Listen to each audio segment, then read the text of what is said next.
Episode 8. We got a good friend, Harry, just recently retired from the U.S. Navy. We were stationed together a couple times. Go ahead, introduce yourself, Harry. Hey, I'm Harry. I'm here. Like Jeremy said, retired from the Navy last year, a little over 26 years, and now I'm pretty much a freeloader. Got a hot sauce business. Talk a little bit about that, I guess. And yeah, thanks for having me, guys. You're welcome. You're welcome. Harry, what do you do with the All Navy wrestling team? What are you doing?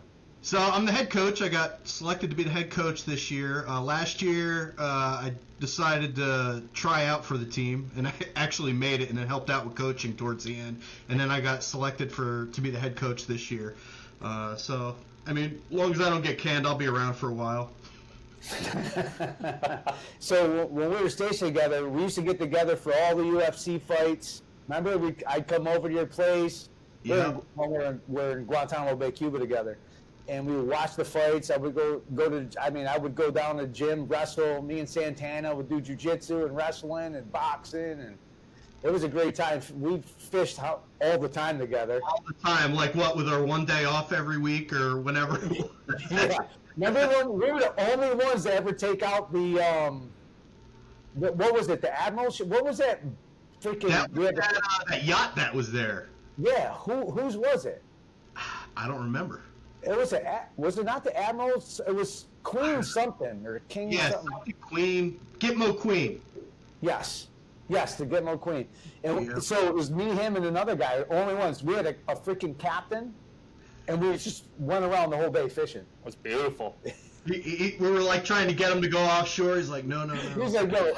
We were trying because it's a bay, and then there's just an imaginary line, like Coast Guard's out there and shit. Yeah. We're because that's where like Mahi Mahi and all that was out there. We're trying to. That's where we want to go. He's like, no, brother, no. Was he Jamaican, right?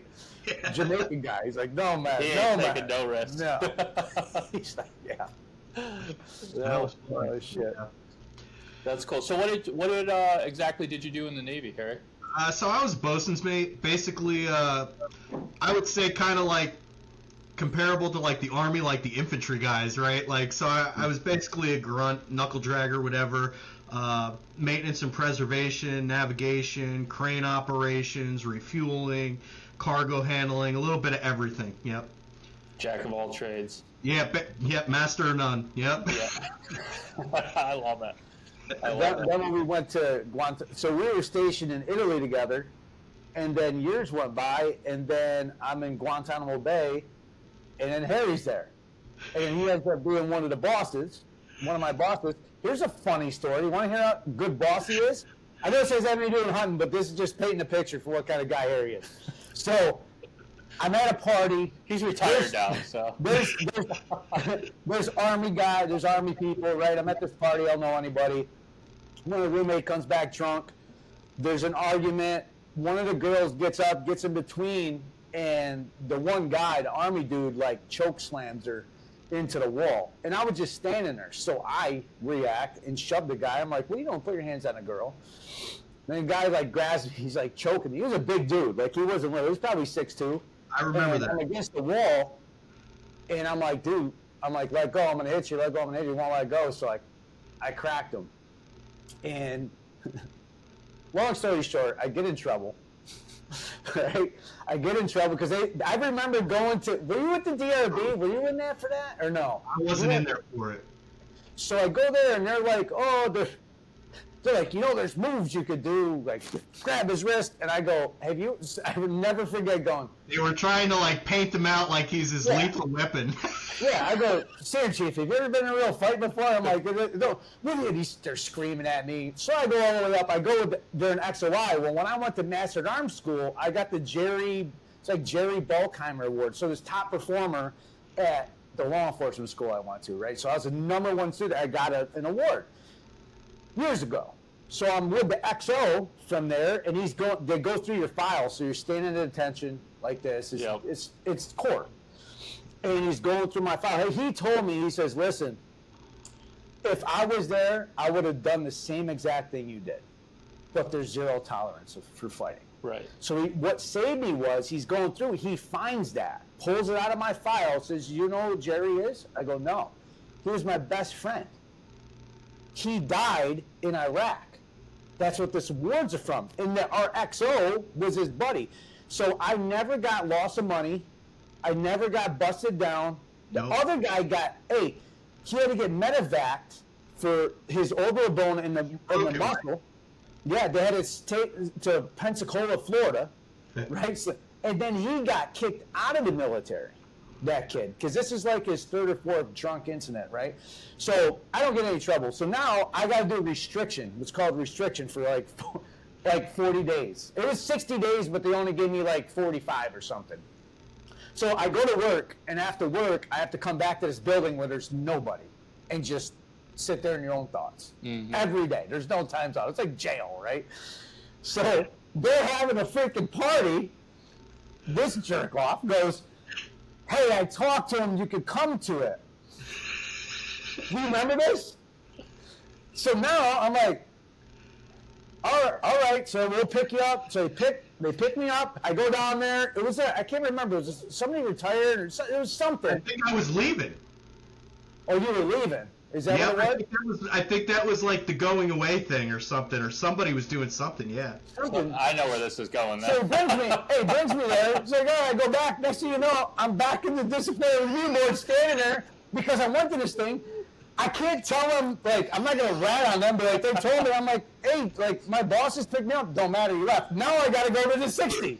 So I stayed longer to go to this freaking party because of him. But the best part was, it was the day after I get out of restriction, I'm up for sailor of the quarter. Trying to go sit for the best sailor of the quarter. I went and sat down for an interview for that. I literally just got like out of the brig, and I'm getting an award. Do you remember that? Had to take care of you, man. Yeah. Oh, good times. Good times. Oh, God. Well, you know, some things don't change. Yeah, so hey, did you talk? I didn't see Jeremy for like years. Like we talk on Facebook, and you know, try to keep in touch best you can, right? Because hey, life hits you. You know, you're out of the military, you're used to seeing people, and then you're not, right? Like everyone's got a life. You get families and it's just life, right? So I was up. My aunt actually lives not far from you guys, and I was up there. I remember I was looking at a picture of that the other day, actually. So I'm up there. I got like these crappy dress shoes on. I don't remember what I was up there for. Jeans, oversized Carhartt, snow on the ground, everything. And he's like, "Hey, meet me at Dick's." I'm like, what? He's like, yeah, we'll do something else besides fishing. So we go shooting clay birds. 40 clays. Actually, 5 stand. Yeah, don't worry about anything. If you want to pick up some shells, that's fine. Yeah. So I'm out there totally not dressed for it, you know. It was so fun, though. Yeah, it was fun, isn't it? Yeah, it was fun. Yeah, I let him use my Benelli. He was using my Benelli. That's awesome. And then, and then so I got back into wrestling a couple of years ago, and I was wrestling in a tournament up there in Troy, and I'm like, hey, man, come coach me. Yeah. Hey, we still good? Yeah. So I call him. He's like, oh, I'm on my way. I'm going bear hunting up in Maine. To Canada. I went to Canada, yeah. I went to New Brunswick. It was a last minute thing. They were like, my buddy's like, hey, because my brother, at the time, my brother just passed away. And I was all depressed, you know, my father, my brother, that whole story. And then they're like, hey, you want to come on a bear hunt? We know you need. And I'm like, all right, I'll go.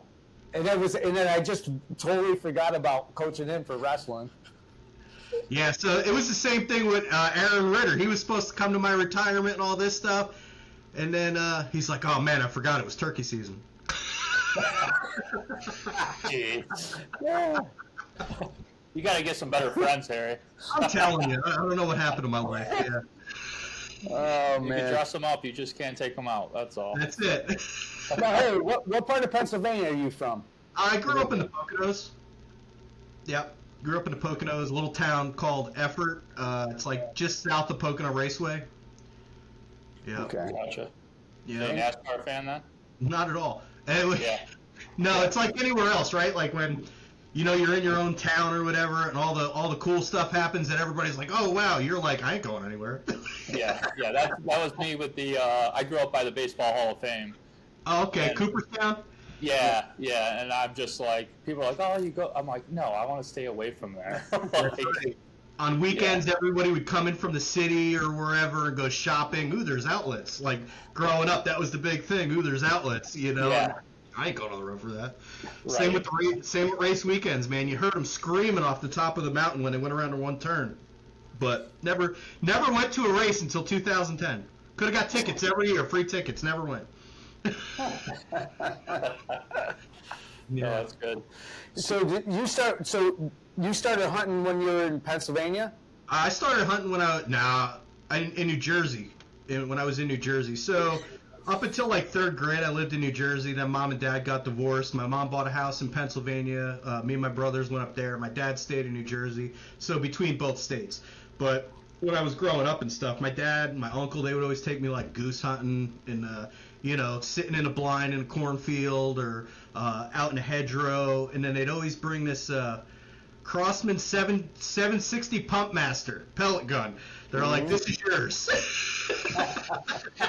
And my uncle, when he was alive, he would always be yelling, quit shooting my decoys, quit shooting my decoys.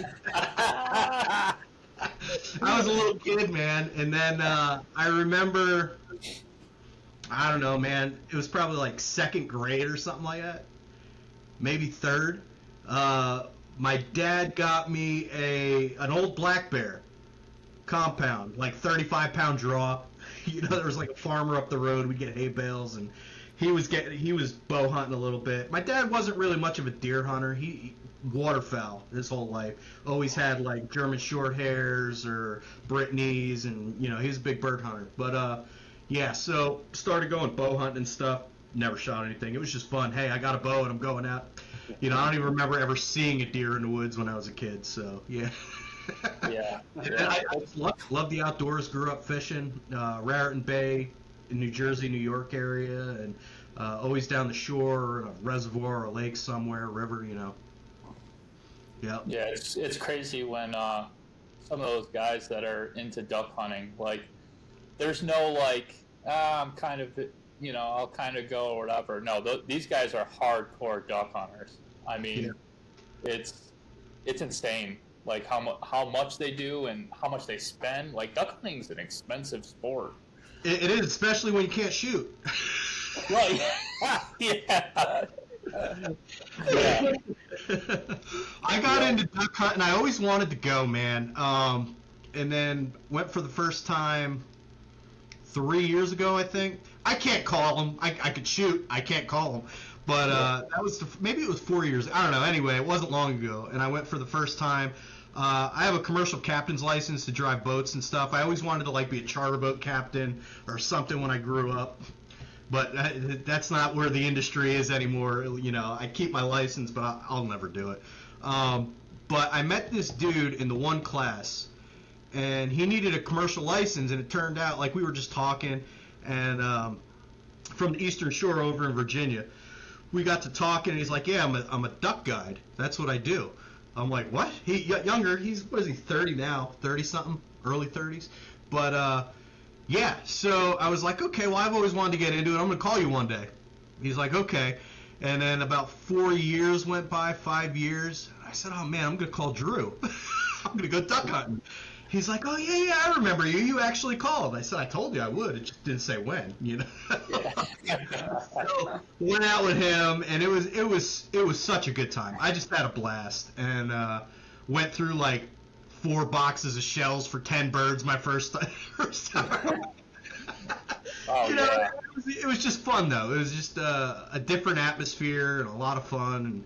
And had a blast, man. Shot a couple of mergansers and black ducks and buffleheads and stuff, and then I went again last year. Well, this past winter I went. I've only been out 3 or 4 times, but it was cold, man. It was frigid cold, but still it's a good time. Anytime you're out, it's better than working.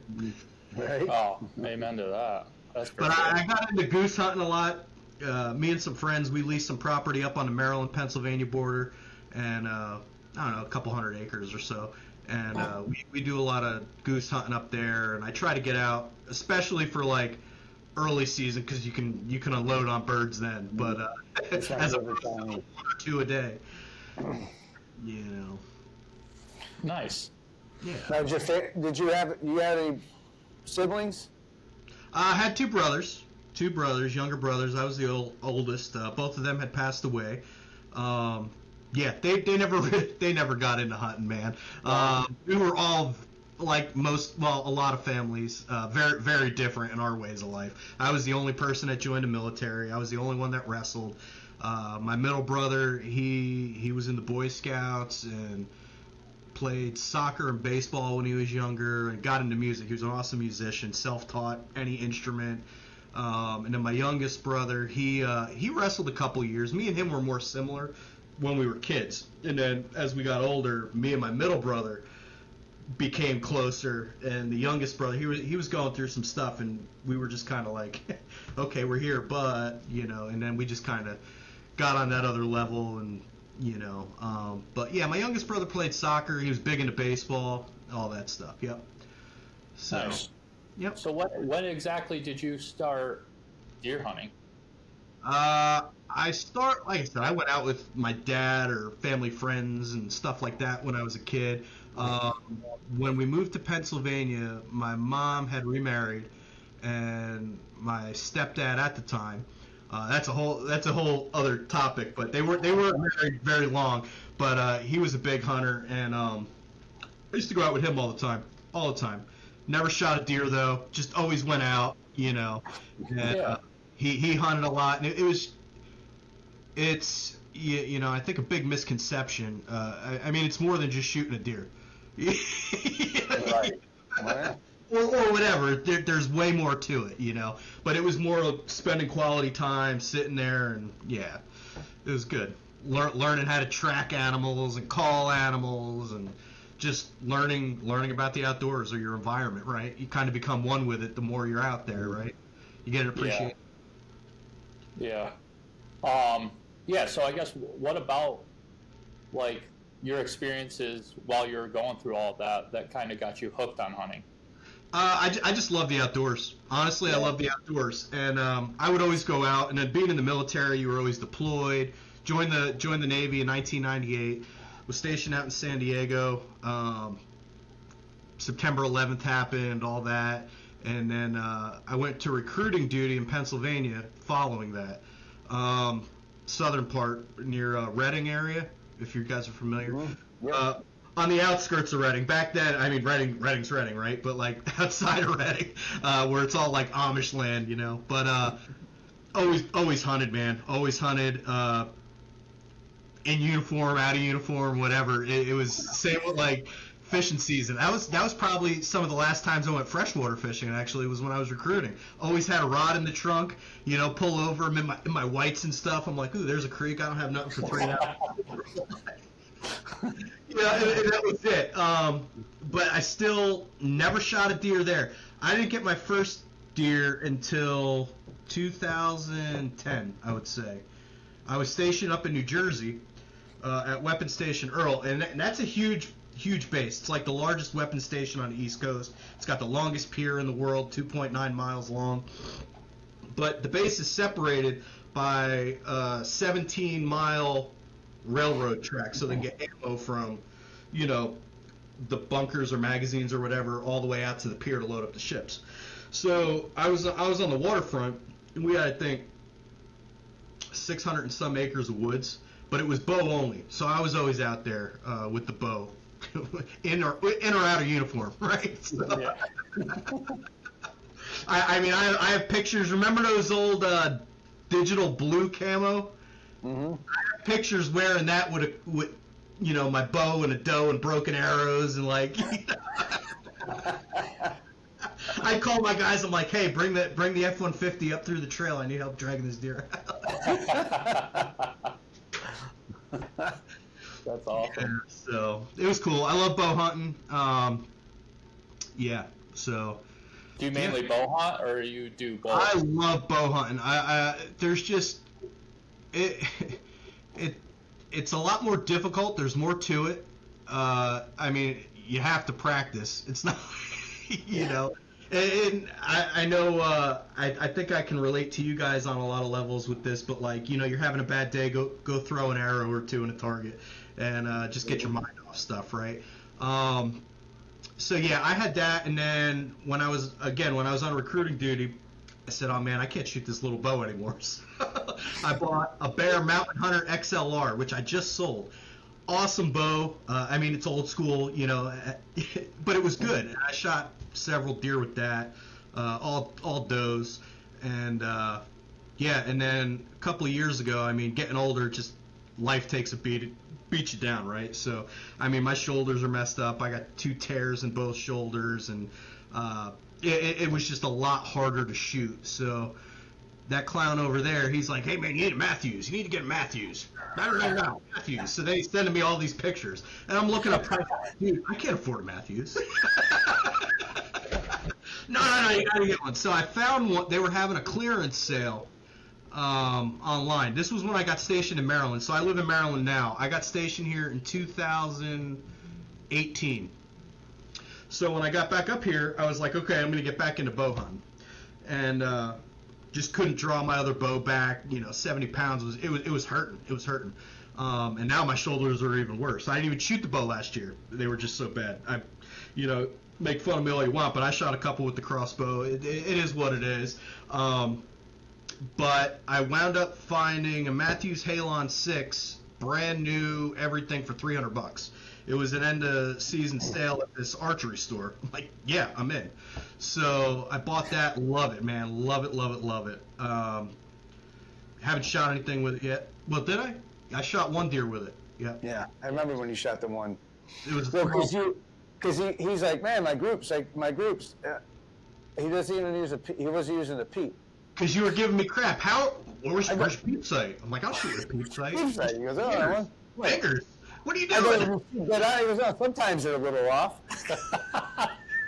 So I started shooting with a release. I didn't like it at first. I do now. Through the peep sight on my grouping's a lot better. Haven't shot yet this year, but it's a lot better.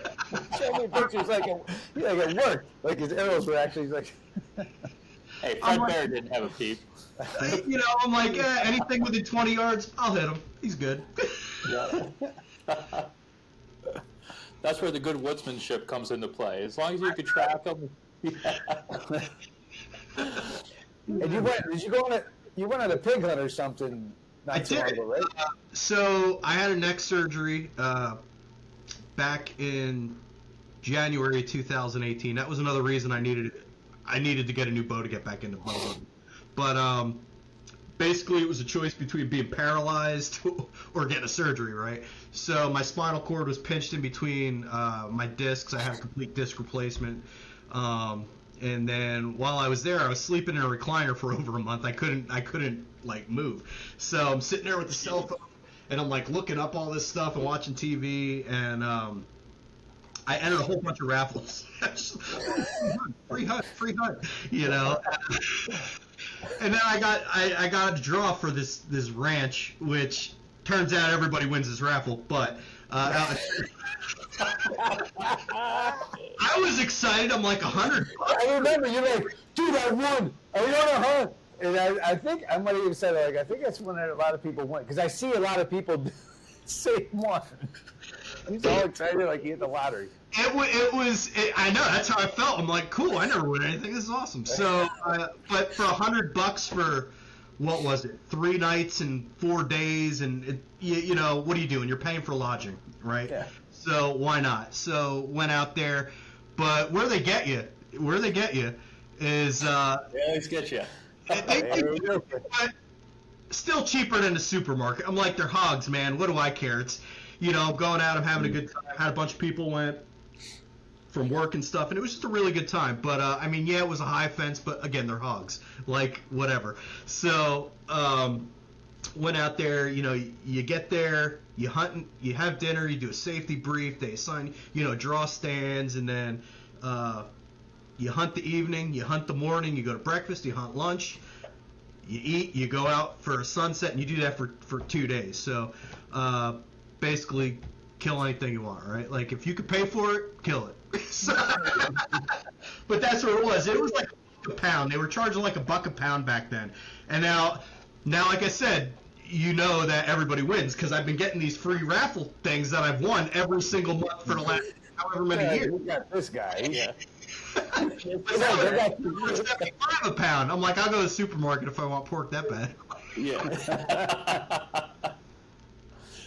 Oh gosh, yeah, they got you. It was a good time. Like I said, if it wasn't so much, I'd go back just for a good time and fill the freezer. But yeah. Yeah. Yeah. That's cool. I've never gone on a pig hunt before. So you guys were actually sitting in stands and stuff like that? Stands and blinds and then spot and stalk. Yep. And it's a good sized ranch. It's all was it, 300 acres, 290, something like that. You know, yeah, it's high fence, but it's a trip, man. Because I remember the one blind they put me in was an old van that was gutted out with 2 seats in it. It was a straight up van. I'll have to send you guys pictures. Yeah. And you're sitting there, and you see all the little piglets coming by, and then you hear all this rustling, and then there's like 3 steers that are walking past you. Dude, it's wild, man. I'm like, who would shoot a steer? Why would you do that? Like, you know. And then the one blind, you're sitting there, and you got these big goats with beards and shit hanging out. Dude, it was wild, but it was a good. It was a good time. I mean, the hogs are all wild. The guy pays locals to trap the hogs, and he basically stocks his ranch for people to come shoot him, and he makes money. I ain't gonna knock someone for that. That's a good idea. Yeah. Get, nuisance ones they could trap, and then you Yeah. just go and make.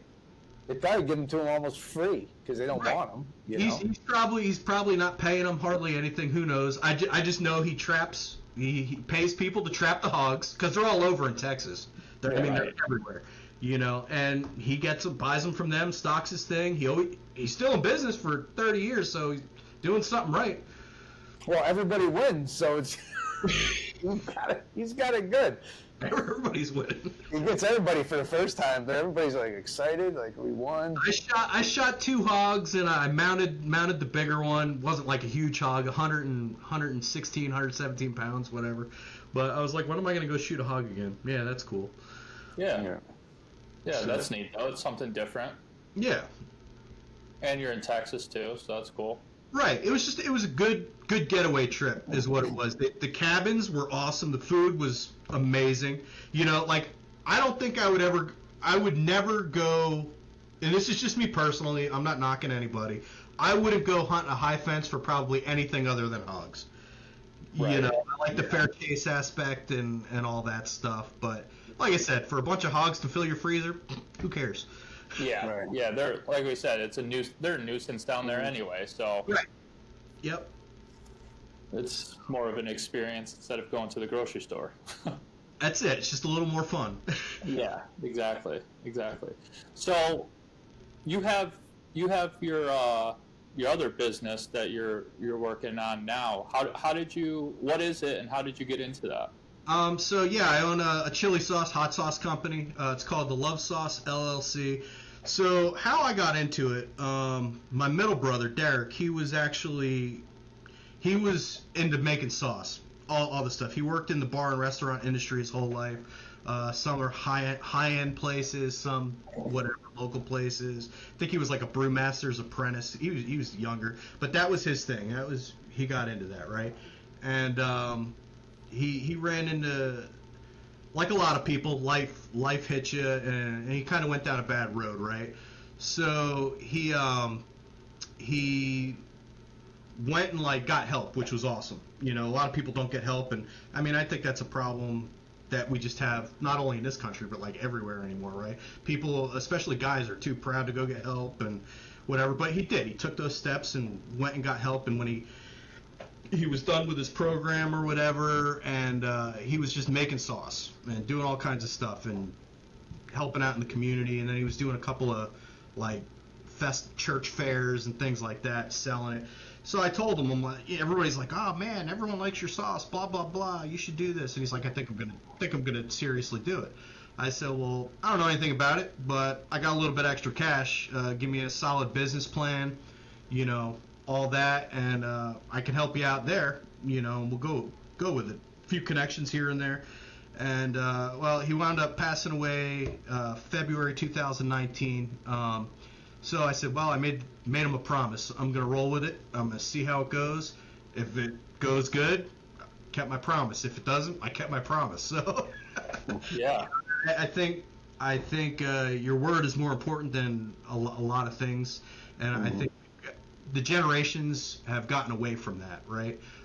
So I have a lot of respect for people that at least keep your word, right? the old closing a deal with a handshake, right? Like, but so that's what I did, and that was 2020. So I started everything 2020. Had to figure everything out on my own. So it was kind of crazy. We were cleaning out his apartment in Pennsylvania, and found a notebook with a bunch of chicken scratch, and turned out to be his recipes. So I'm trying to decipher them, and how do I do this? How do I? So I had to learn all this stuff, and then I'm reaching out to people, and a lot of industries. I mean, they'll help you. People will help you, but they're not going to help you, right? So Yeah. Right. competition, right? Yeah. Or whatever the case may be. So I figured out a lot of the stuff. Some of the sauces were his original recipes with my little twist, because I couldn't understand things or whatever. Had to figure it out, and then as time went by, I started actually, okay, I'm gonna this sounds like it might work. Put something together, mess around in the kitchen, and started making sauce. So, No, that's awesome. I love it. Hobby business, mostly, but I try to give back to charities. My brother was big into that, so I think it's important anyway. A lot of charities, but anymore, you gotta look at these charities. You really do. You gotta look at a lot. Isn't that sad? But Right. Yeah. So I try to help out, and now that I'm retired from the Navy, I'm actually putting more time and effort into it. I started off with one sauce. Oh wow, it cost $1,800 to make a batch of sauce. Okay, wow, now I need to relook at things. You got to kind of build off of it. But so I got 8 sauces in my line right now. Pretty much just built off of nothing, right? Went in with $6,000, and that's all it took to start everything, and I just keep dumping money back and rolling it over, Yeah. Takes No, off, that's it takes off, cool. If it doesn't, cool. Hey, I did it. But I have fun with it. You meet a lot of cool people. It's a neat community. I'll be in, I do a lot of farmers markets and sell online, and, I get the Facebook, Instagram, all that. But do a couple festivals a year. I'll be down in Florida next month for the Pinellas Pepper Festival, and that's like one of the biggest in the country. And so I said, oh wow, I always looked into it, and I said, I'm gonna do it this year. That's awesome. I go up to New York once a year for the Hot Sauce Expo up there. I won't set up a booth; it just costs way too much money for what it is. But good trip up there, though. I usually enter different sauces in different award competitions and stuff. Where in New York is that? It was in Brooklyn last year. The year before I didn't go, but I think it was in Brooklyn, and then it was in Newark, New Jersey the year before, because They like the show. Yeah. They're like the real nice places. Yeah. Well, it actually is a nice place. The place they have is like a really nice. But it's just the area, especially like right. Newark and Yeah. Yeah. That's why they need the sauces there to spice it up a little bit. That's it. This pineapple. What is it? Pineapple habanero. I mean, Yeah. that's right up my alley, man. You'll like it. Yeah. I don't even have to tell you. You'll like it. Yeah. So the one on the end, that El Amore. This So one? yep. So I use that a lot. I actually promote some of these sauces for cooking wild game. That's what I was going to ask you next. Yeah, so that's basically a jalapeno vinaigrette. I use that as a marinade or a salad dressing. It's not super spicy. It's got great flavor. With the vinegar content, it'll break down any toughness in your meats. And then I have another one, a hotter version of that, which I'm out of stock right now. I'm getting ready to restock it, though. that I used green ghost peppers with, but along the same lines of the recipe. And I use those for wild game all the time. Yep. Like anything. I marinated these mergansers in that, and people at Duck Hunt are like, oh, I'll throw that shit away, right? And they were not great, but they were good. Right. You know, they still had that iron taste to them, but they were good. Yeah, you can't. It's like you can't get that out. No, man. You can cover it up a little bit, but You can, but I mean, they were good. I mean, they weren't horrible. yeah. And duck is like probably my favorite poultry. If I go to a restaurant, I'll get duck over chicken any day. Duck wings are my favorite. Duck They're wings. like, yeah, I've never had them. Oh, you never had duck wings? No, I don't even save them. Those little ass ducks, I just breast them out. And... No, you go to a restaurant and they'll be like, it looks like a chicken wing, like they're that size. Oh wow. But they're duck, and they're kind of cooked the same way. Huh. They used to That's have them kinda- at Brick House Tavern in Latham. Oh, They yeah. used to have them there. It was on the menu. Oh, yeah. I do remember yeah, seeing that on duck there. wings. I used to get them every time we went there. That's awesome. I gotta try them. I've never had those before. Yeah, it was good. So where can people, if they want to try this, where can they find it? Well, like I said, I do a couple of farmers markets here around Maryland. I do a couple of festivals throughout the year. But www.thelovesauce.com. Simple. I love it. I love it.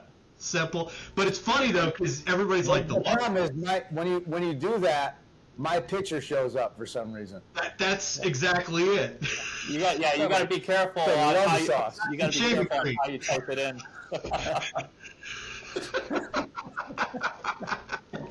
Oh, But it's funny because people hear that and they're like, should I look at this on a government computer? I'm like, yeah. Right? Yeah. Can you picture some jealous wife goes in there and like, what do you look? What is the love sauce? Yeah. Like, Yeah. this guy was in the military and he has this special sauce. Yeah, sure he Yes. does. Yeah. Sure And he you're does. not helping yourself. No, he does. He does it for free. He helps people and he does benefits. And they're like, yeah, no. No, I'm excited to try that though. yeah, Heck yeah. Hey, so you hunted last year, right? I This did. past season? How'd you Yep. do? So I shot 4 deer. Yeah. Did you have EHD at all? Yeah. What? My 5-pointer. My 5-pointer. Wow. So I'm sitting there and so there's a lot of I can't take all my text messages. I should have saved them and we could have put them up there. From his his hunting, like he'll text me. He's like, "There's a deer. I don't know which way it went." Like I'm in like a little kid. line with him. Every time I'm in the woods. I love it. I'm like a little kid. Fishing, hunting, I'm like, yeah, this is great. So I'm messaging him the whole time. But I'm sitting there in a blind, and so I'm in Charles County, Maryland. Some of the biggest deer in the country, believe it or not, are out of Charles County. If you look up all the Boone and Crockett's and all that, you know, I didn't know that until I moved here. And I was leasing this guy's property. That's how I met Aaron Ritter.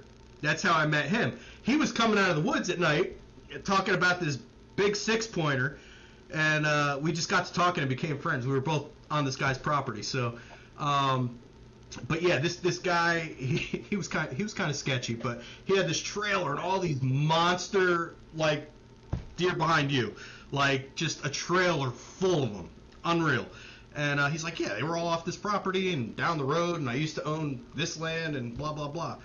So I started research. I'm like, there's a lot of big deer here, and so I was renting a place up near D.C. where I was working, and there were the deer that were walking around this development were ridiculous. Did you hear about the deer, the buck that was just taken by Fish and Game because it had rabies?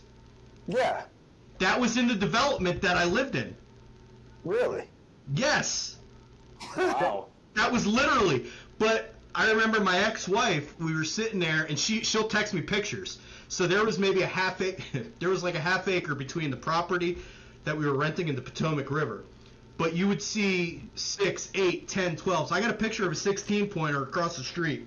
Just a monster, like something out of a cartoony-looking giant deer, right? Like No way. And they'll walk down the street, shake your hands. Hey, you got coffee on? Yeah, okay. That's it. That's how the deer. And you can't shoot them. But then you got like, it's probably the same up there. Oh, the poor deer. Let me dump a bag of corn in the driveway because it's cold out and they need to stay warm. But then they complain because all their magnolias are eaten, right? Like, Right, yeah. Yep. so I'm in the woods and I'm like, man, I know those deer go through there. So I said, I'm gonna put a tree stand up. She's like, it's right there. It's right there. I'm like, yeah. So I go up and I'm sitting in this little stand, and a couple of doe walked by. I could have shot them. Like, they were right under me, and I'm like, okay. And I'm like, okay, I know there's gonna be a big buck that's gonna come through here. These come through at this time, blah, blah, blah. But then I was like, okay, if I shoot this deer, he's going to die on someone's porch. And I'm going to have to figure that out, right? So, like, my one neighbor worked for a major publication. And just all these people that live in there, I'm like, yeah, this won't be good. So, didn't hunt there. But there were some issues with the family. I wound up having to move, and I bought this place about 40 minutes south of there. So if you guys are ever down, you got a place to stay, whatever. But about 5.25 acres, not a huge piece of land, but plenty to hunt. And then there's woods all around, plenty of woods. And then I just found out there's like a 4,000 acre farm that does something for veterans up the road. I'm like, oh wow, I didn't even know. So. Yeah, well, I had all these geese that were flying over, and I mean, they were low, and they started circling and circling. I'm like, where are they landing? There's no fields here. So I'm on Google Earth, and I'm like, whoa, there's a farm over there, and it's registered to some veterans organization. So I got to reach out to them. Like 2 miles up the road. Had no idea. Don't even know how to get to it, but it's there. So, so I buy the house, and I'm sitting out on the deck. And there was a monster 8-pointer just sitting 20 yards off my deck. Lifts his head, big deer. And I'm like, wow, okay, so all these deer around. So I just kind of randomly threw my climber out one day, had like 18 deer pass in an hour and a half. I'm like, this is ridiculous. So, I mean, and it's got everything you need. It's a small piece of land, but it's got everything you need for deer. You know, it's got got a creek that goes through, there's food, everything. So they're just always around. And I think I'm probably one of the only people that hunt in this vicinity, at least in a 2-mile radius. So, yeah, so last year, I mean, I shot a deer, a small doe, turned out to be a button buck. Like last day of the season with the bow, yep. And I was like, okay, thing came right up, boop, popped him, trotted off, laid down, like rolled it over. Okay, it's got nuts. Hello. Rubbing on his head, antlers weren't even coming through the skull yet, but I'm like, okay. But then this year I actually did put a little bit of work into it, between planning retirement and all that stuff. And yeah, so I went out and got my first muzzleloader deer, small doe, and then shot that 5-pointer that Jeremy was talking about, sitting in the blind. Had no idea this thing was there. I'm playing on a cell phone, taking a nap. It's like 90 degrees outside. I didn't feel like climbing, so I put this blind out a couple days before along this rub line. And I'm just sitting there, and all of a sudden I saw like twigs move over this brush, like 20 yards away. And I'm staring, and then they're moving, but you can't see a deer. All you see is the tops moving. And I'm like, okay. So thing takes a step out, and I'm like, oh, okay, there's a little rack on it. Don't know how big it is, don't know. So this thing comes out, I'm taking a shot. Thing took a step, all that was exposed was the vitals. I probably shouldn't have took the shot. Thing stood there, and then it walked out. I'm like, wow, that's a tiny deer. Walked maybe 5 yards in a circle, and then just like laid down, and then just plopped over on a log. Like, okay, so I go up to this thing, man, patches of hair hanging off of it, just skin and bones. I picked it up by what's wrong with this deer? Thing, it was a tall, skinny, like the ribs were showing, all that stuff. I'm like, I don't know if this is good to eat. Whatever. So brought it to the butcher. He's like, yeah, I don't want that deer. He's like, we'll keep the skull if you want. I'm like, yeah. He's like, you don't want to eat that. So I bleached the skull. I'm like, it's a cool skull, a little 5-pointer, a bunch of nubs on it, but that was pretty much it. And then did he mention if he probably thought it was EHD? he said something's wrong with it. It's probably got EHD, but it didn't have like a blue tongue, where I guess that's common with a blue tongue, right? I don't know. I don't know much about.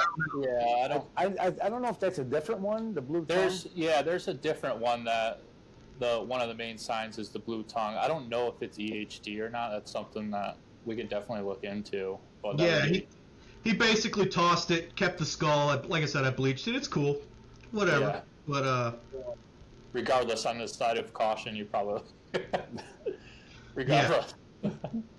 And then the rut was starting, so I'm building a garden. I've only been here a little over a year, so I'm building a garden out back, and I'm up on this ladder, putting in a 4x4 post, and my dog's sitting there, and she won't chase deer, which is awesome. She wants to play with them all, but so she's sitting there, and all of a sudden this freaking 8-pointer comes down, head barreling right up at Doe's butt, just chasing. Like I'm talking not even 10 yards from my ladder, come through my yard, out the woods.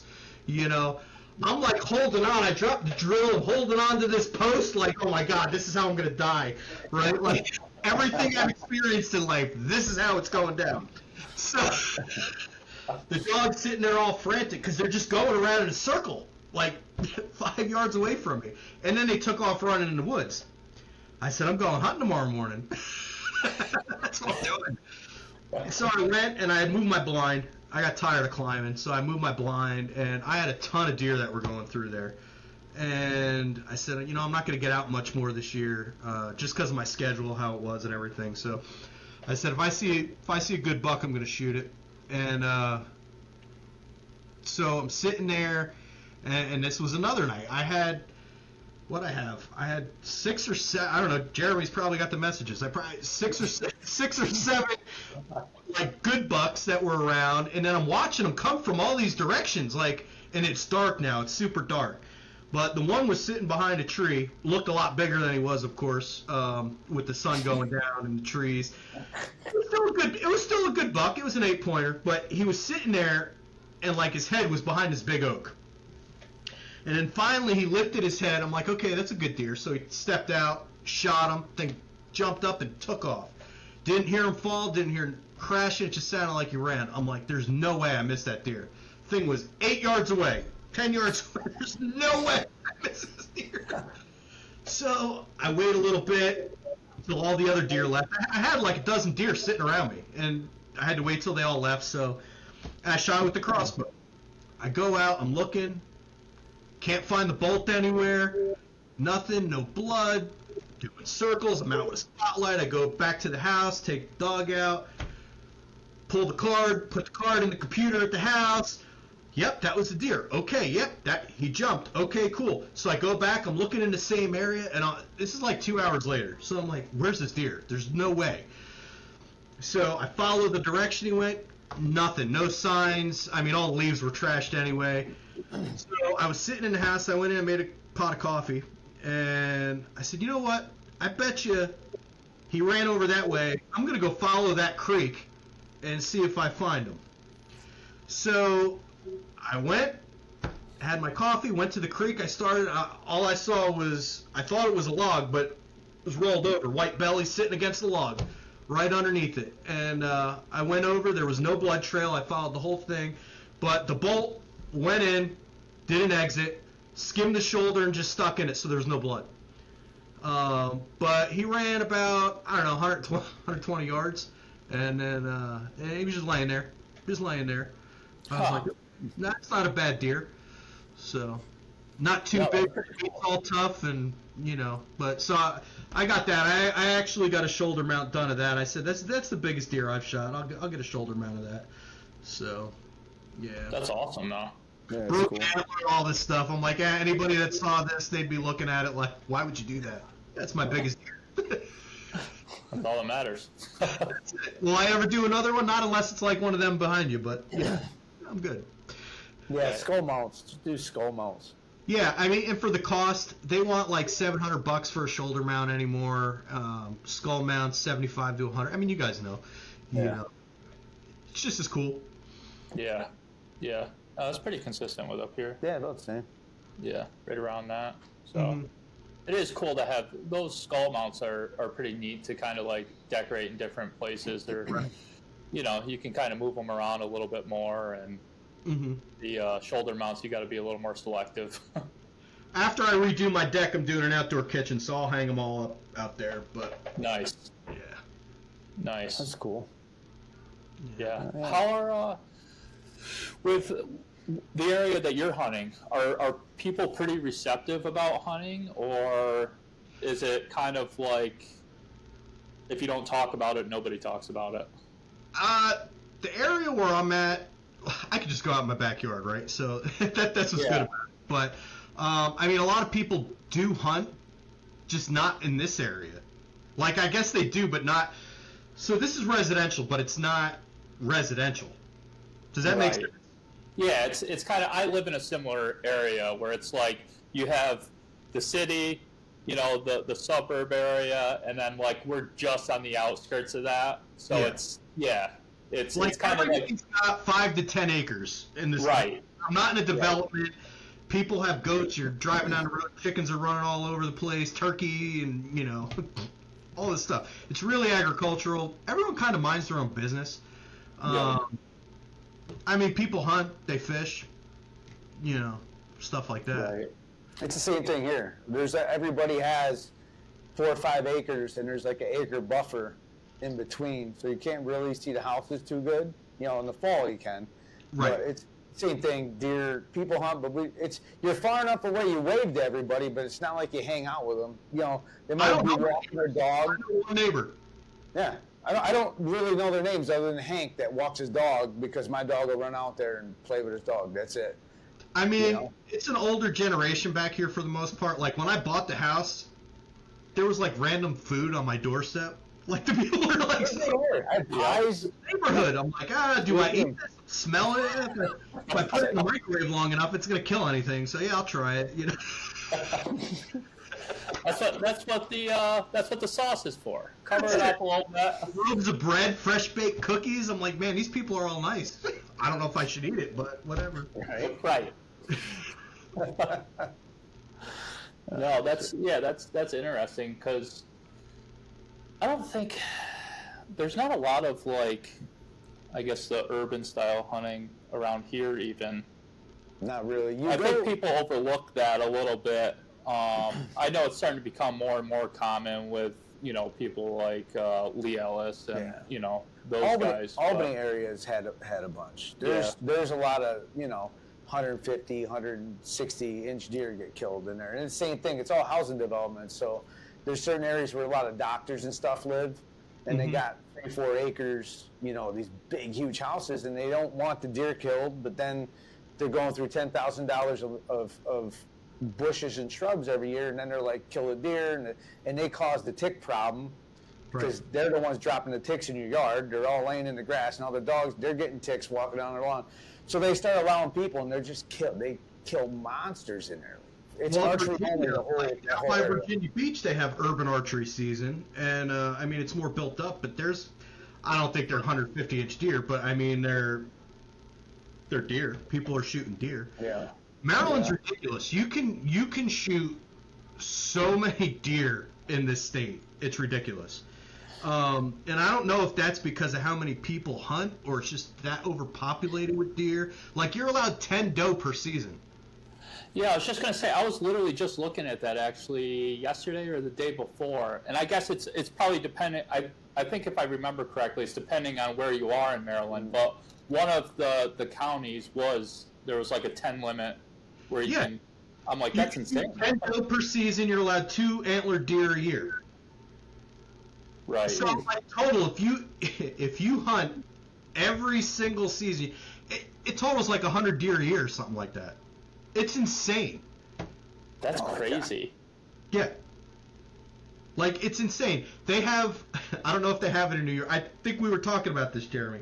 They have, it's called a primitive hunting season, where you can, like, spear them. Go spear some deer.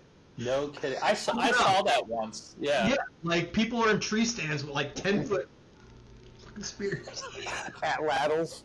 I've never seen it, but I'm like picturing this. Like, is this like real? Yeah, I saw. Yeah, I was on YouTube or something like that, watching some hunts or whatever, and I saw some dude doing that. I'm like, is this like a normal? Yeah. That one guy, his name is It's probably that guy. He's a big hunter. He spears a lot of stuff. Bears. Yeah. He'll put. They even put like a. I remember when they put a The GoPro, Tacticam yeah. or whatever on Yep. it, and spears a lot of stuff. Yeah. Yeah, I I think with saw the that primitive, with, you can hunt with like spears. You can hunt with flintlocks. Like in Pennsylvania, they got a flintlock season and then an inline season, right? Yeah. So I get in other states, muzzleloaders are muzzleloaders. I guess it just depends on the state. Yeah. You know? But I'm like, this is weird. Who's regulating it? Right. Yeah. But then when it comes to turkey, since you were talking about turkey season, Maryland has like a 3-day winter season and then a fall season. I don't think they have, like, I haven't found a spring season here. I think over on the eastern shore of Maryland they do. I don't know though. Yeah, I'm pretty sure because my buddy went down. I think he went down to Maryland and during the spring season. So I'll have to ask him and I'll let you know. Doesn't Aaron doesn't Aaron Aaron's hunt? not that way. He Yeah, lives- he hunts Yeah. turkey. I'm pretty sure he hunts turkey there. He probably does. Yeah, he hunts a lot of turkey. But yeah, I mean, last time I went actually turkey hunting was, probably 5-6 years ago, man. Didn't see any, didn't put the time in either, didn't go find the roost, nothing like that. But I don't care if I shoot anything. I'll sit there and talk to him all day, and I'm like, that's the coolest thing. Yeah. Yeah. I don't know what we're talking about, but it's a good. Yeah, that's like me talking with my wife sometimes. I'm like, I don't know what we're even talking about, but no, turkey hunting's a lot of fun. I was into it when I was around my senior year of high school. Yeah, around that time I was into it pretty good, and then of course I went to college for a little bit and kind of got out of it, but I started to get back into it, and I'm excited. Like, this will be the first year I'm actually like kind of going all in on it. But I mean, it's just like what you were saying. Life gets in the way, and it's like you have deer season, you have turkey season, and he also does the pheasant hunts and stuff like that too. It's like, there's only so much boundary that I could push at home, and I've been pushing that quite a bit lately. So it's tough to get out there. It's just prioritizing too. It's just like anything else. Like Jeremy with the gym, like without a doubt, he's going to the gym every day. He prioritizes that. So, and that's what I've been kind of doing with hunting, even though I should go to the gym a lot more. But it is a tough thing to do when you got family and, everyone's in a different scenario with their family as well. Kids, no kids, it's difficult sometimes. So, well, that was like, so for here, I mean, when the rut's going on, it's bow season. There's no firearms. Like a lot of states, you have your firearm season. Here, it's bow season. So after I shot that 8-pointer, I was sitting there and I said, man, I'm not going to get out. I'm not going to be able to hunt this winter much. Busy schedule.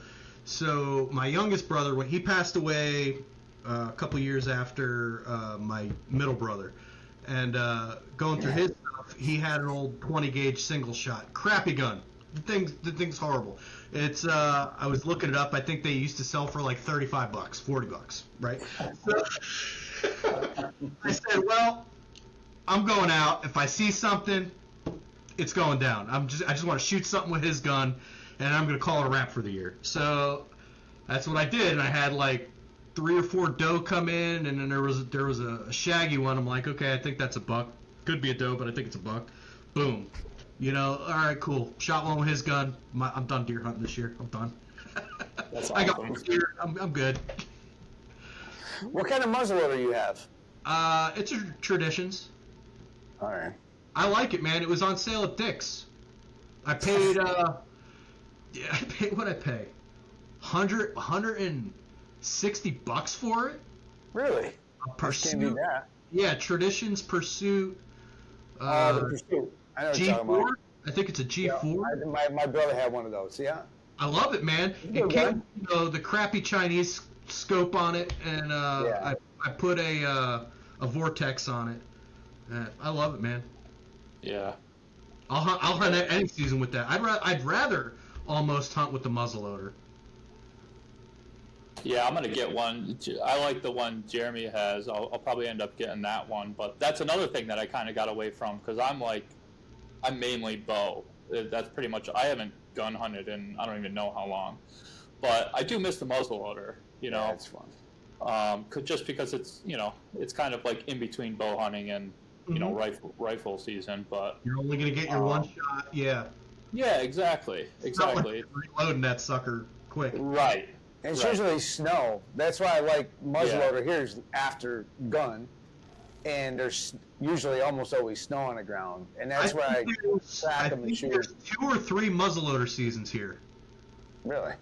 We got a couple. Well, if you go up north, there's early muzzleloader season up in the Adirondacks, up in the northern zone, and then in southern zone it's just late season.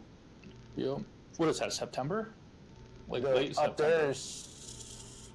I think it's October. Oh, is it? I think it's during boat season. Oh, that's what I mean. Yeah. October. Yeah.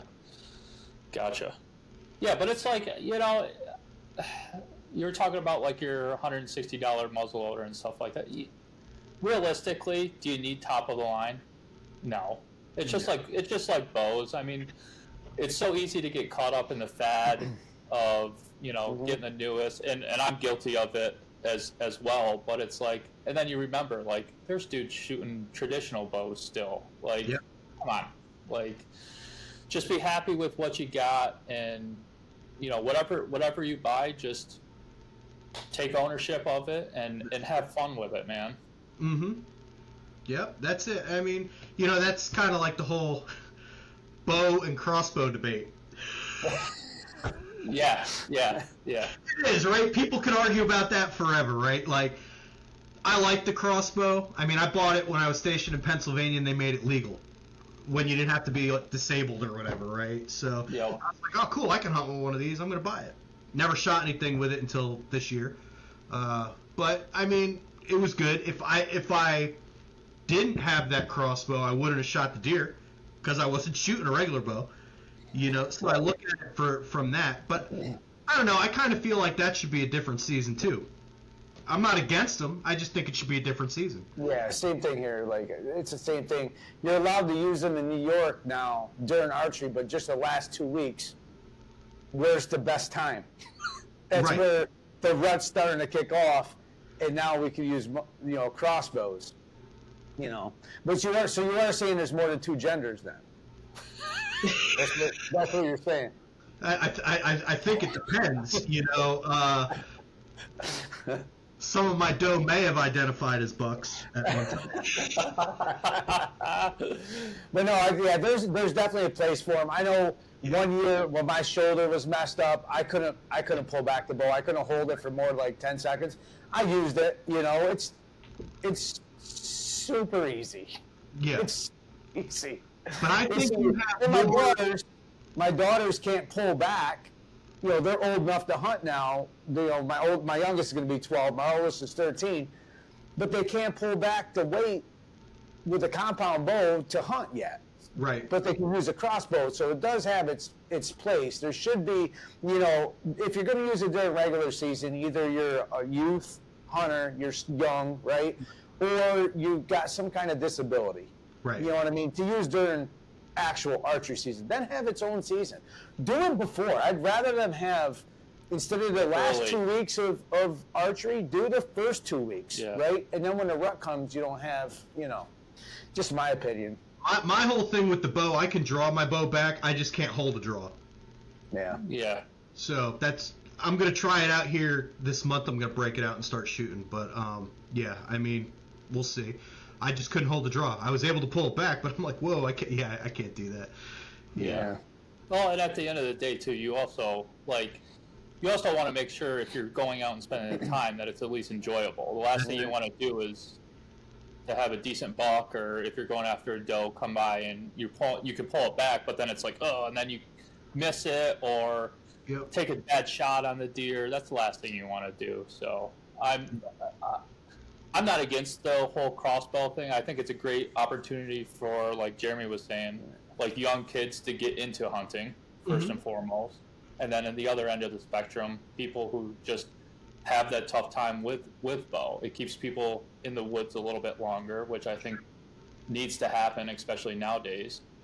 So, but I think the timing of the season is definitely important. So Yeah, I agree. And using them during like around here, right? So I could technically go out back and use a gun if I want to hunt my property. They're everywhere. Like, I got to stop shooting my bow in the yard because they're walking in front of the target. But I'll take my daughter during muzzleloader season, right? She's too small to shoot a muzzleloader records, but I'll take her in the backyard and she shoots deer with the crossbow. You know, during gun season, because it's a little, you know, she can sit on with a tripod and a blind. It's easy. But yeah, there's definitely places for it, you know. yeah, I think there's more of a margin for error with the crossbow than I think that there is. I think because people get complacent and they don't practice. They think they can just shoot, 80 yards away. Right. And I think that's a bigger problem, you know, but yeah, it's what it is. yeah. No, it's again, any opportunity to keep people in the woods, I'm all for that. Mm-hmm. So I said we go spear some deer in Maryland. I might go down to Maryland. I'm ready. Do you have to have a shirt on? You could probably use like war paint, like. That's what I'm saying. Just like straight, like in Commando or the movie Predator, like where you put the mud all over. You could do it. I just stand in the tree. I'm just staying on a limb. Can you bait there? You could feed, yeah. Oh, I'm gonna be in the tree right above it. I'm just jump right straight down. Go ahead. I'd be like, Harry, come get me. You want some feathers for your hat and a Bowie knife too? Yeah. That's funny. Yeah, man, this was good. I'm glad we stayed friends since it was 2001, 2. Something like that. It's been a while. Yeah. Yeah. And go Gaia to Italy. Yeah. We'll have to figure something out though, man. I'll make a trip up there, whatever. Yeah, definitely. So, yeah. Yeah, you guys could do a podcast from the blind. Yeah, we will. Wait, while you're shooting, do a turkey hunt, a live podcast while somebody's turkey hunting. Yeah. In a blind. You could just That talk would be about fun. it. That would be good. funny, I don't think anybody's ever done that. We should do that. You gotta hit. You can't You miss guys that. use 410s up there, so I mean I'll have to use a bazooka because I don't know if I'll hit them, but like I have a 410 in the safe right now. I've never shot. What is it? It's a Mossberg 500. Oh yeah, does it have choke tubes or no? Yeah. Dude, use it. I'm telling you, you got to get with like the Saddies ammo for turkey. My daughter's going to outshoots all the 3.5 inches with the 410 3-inch number 9s. I've never shot that gun. Never shot it. Dude, there's so many people using 410s now for turkey season.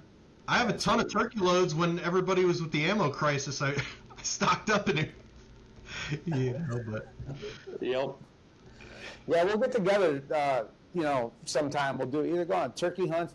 I want to do something where we at least get together, one time every year, make it kind of a tradition type thing where we go do. It could be anything. It could be ducks, pheasant, whatever. I'm up for it. Whatever. What about them little stupid deer you have in Maryland? I want to go shoot one of them stupid deer, man. Those mini elk. Yeah. Yeah. They're more on the coast, right? They are. So they call them marsh ghosts. They're like elusive, but Maryland's the only place they like thrived in a natural habitat like that. So it's becoming more and more popular for like out-of-state hunters because everyone's like, "Ooh, I want to shoot a sika deer." So they're all these guides. All these guides are making so much money to shoot these deer, but you got to go in the marsh, and back in that area, it's like swamp people in Maryland, like there's it's called the National Outdoor Show. It's out in that same area. They have muskrat skinning contests. They have shit like like it's a whole festival. Who was just talking about that? Someone was just A talking about muskrat skinning contest? Yeah, who was just... Maybe it was you. I don't know. They have I think it's called the Miss Muskrat pageant or something like. Dude, I'm telling you, it's a different world. Sasquatch calling contest. Yeah. Who are we talking about with the... Oh, no, it was from Latitude. He was talking about that, the muskrat, when we were at... When we were at the show? Yeah, when we were at the show. What's his name? Adam? Adam. No, not Adam. The guy that was at the register. At the register. That we first talked to about Bigfoot. We were in PA? Yeah. Who the hell was I talking to about that? About Bigfoot and stuff I know, who like the hell that. was I talking to? I forgot what his name was. God, Nick? I got a horrible... Nick, maybe? I don't know. But anyways, he knew about this whole muskrat skinning contest and stuff like that. I'm like, this is absolutely insane. My friend Tim goes every year. He's like, "Yeah, come on down." I'm like, "Okay, Tim." Like, you could buy him like at roadside stand. It was when we were having dinner. Maybe. Was it when we were having dinner with everybody? I think it was at the Latitude. Yeah, we were talking about Bigfoot at the Latitude. Shit. Yeah. Now it's going to bother me now. Yeah. I remember talking because I remember making fun of that because I was like, oh, Lake George up here, they have the Sasquatch calling contest. Yeah, because you were talking about the dude that hunts Sasquatch. Yes, yes, and I showed him the picture. Yeah. Yeah. I was thinking about going to Lake George next year, man. It's nice. Yeah, I was thinking about doing that. Doing some fishing. What time of year? I don't know. Just looking at places to go. Do stuff. Let's go kill something. Go catch some lake trout. Okay. Yeah. We'll go up the Salmon River.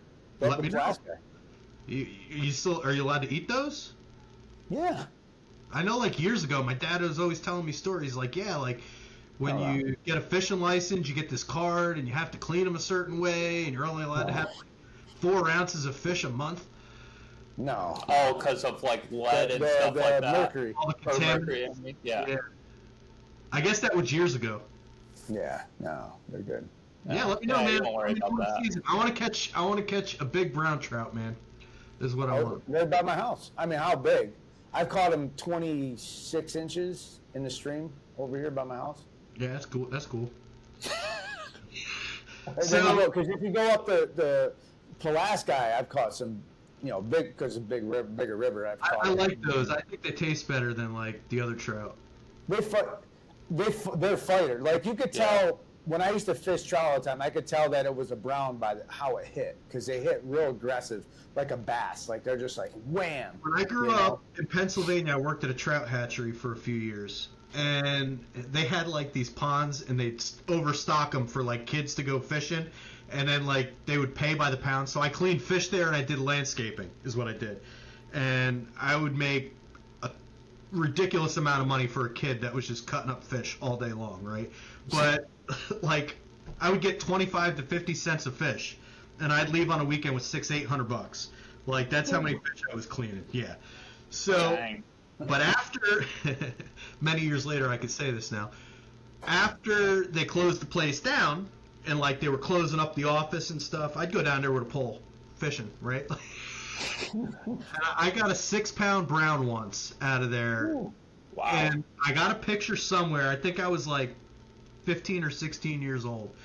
And, you weren't allowed to throw them back because if you take the slime coat off, it could contaminate. Yeah. It's rather weird, man. But, so I remember I kept that sucker, man. I'm like, ooh, I hope the camera didn't see me. Yeah, we'll go. We could do that. I like the when you go on a float boat and you just drift and catch them. You could wear like rubber duckies like in the pool with a pole. Yeah. right? Yeah. Or you can come up in May during turkey season. We get turkey because in New York you can only hunt till noon. So a lot of times you turkey hunt till noon, and then you go striper fishing because the stripers are running in the Hudson. Yeah, I'll do that. I used to fish the lower Hudson when I was stationed in New Jersey. I used to go up to Staten Island because that was one of my peers. Mm-hmm. Fish off of that. Yeah, it's fun. Yep.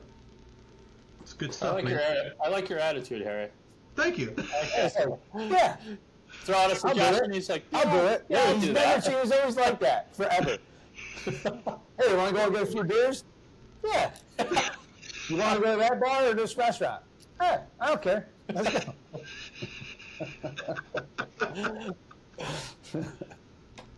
Oh man, we had some good times. Yeah. No, that's good. Yeah. Cool, Yeah, man. so it was a good one. Everybody we got to introduce Harry to the outdoor world. Well, I appreciate it, man. This was cool. This was a cool podcast. Yeah. Keep up everything you guys are doing. Seriously, I appreciate it, like it. I never really listened to many podcasts until like COVID, and Yeah. Same with me. That's when I started listening to him. yeah. So, but like I like Aaron's podcast. I listen to that. I'll do yours since you guys started. Yeah. So it's good stuff, man. You reach a lot of people and you can relate to people and stuff like that. It's awesome getting awareness out. Yeah. Yeah, Appreciate because it. it's not. Yeah, because our big thing too is like you have a lot of podcasts or just entertainment in general that's just geared towards, who's shooting the biggest deer and you know how it is out there, and it's just like there's a lot of people that are, I don't want to say forgotten about, but kind of like forgotten about the foundation of hunting. So it's good to be able to talk to those type of people, and we're in that same arena as well. I mean, we've shot in decent sized deer, of course, but at the end of the day, we're Central New York guys that are hunting those 5 points, 8 points, 100-inch deer or something like that. So it's good to talk and relate and be able to build that relationship with a bunch of other people. Yeah, I agree. Just All the average people. Yeah. Hey, But- NCAAs, Hey, 30 minutes, man. 30 minutes. counting 30 down. minutes. Counting down. Carter Sarachi's going to win his fifth. You think so? Yep. I think it's going to be a tough one, though. I bet it goes into overtime. I should hit up I the love MGM. I love when they go on over. Those are so exciting when you get down there. Any of it. Yeah. Yeah. So, I'll be out in Vegas next month for the U.S. Open, coaching out there. That's awesome. Yeah, I had some Let's medical take stuff, pictures. so I'm not competing this year, but I'll get back at it. Get back So at you're it. definitely going to be shooting a crossbow forever because your shoulders will be destroyed. I'll get back at it. He's like, he'll text me, he's like, dude, you inspire me. I'm out in the mats. I remember when he first started. Next thing you know, he's like, Mac brace. It's all like messed up. He's like, I can't draw my bow this year. 45. What do I got to lose? I know. Right? Got that young man spirit. I like it. That's it. That's it. Oh, shit. We'll keep it alive, Harry. And Yeah, man. I appreciate you coming on. Us and thanks for having me on here. This was, like I said, this was awesome. This was awesome. Yeah. Yeah, come and say a better guy. Up here and we'll go kill a turkey or do something. Just hang out. We'll just hang out. Something? Yeah. Nothing wrong with the campfire. But I appreciate all the years of friendship, dude. Dude, Everything you did for me, overseas, and likewise. means a lot. Means a lot. Yeah, man. All right. All right. Well, you guys have fun, and we'll be in touch, man. All right. Hey, thanks for having me. You guys take care. All right, see you, brother. All right, later, man.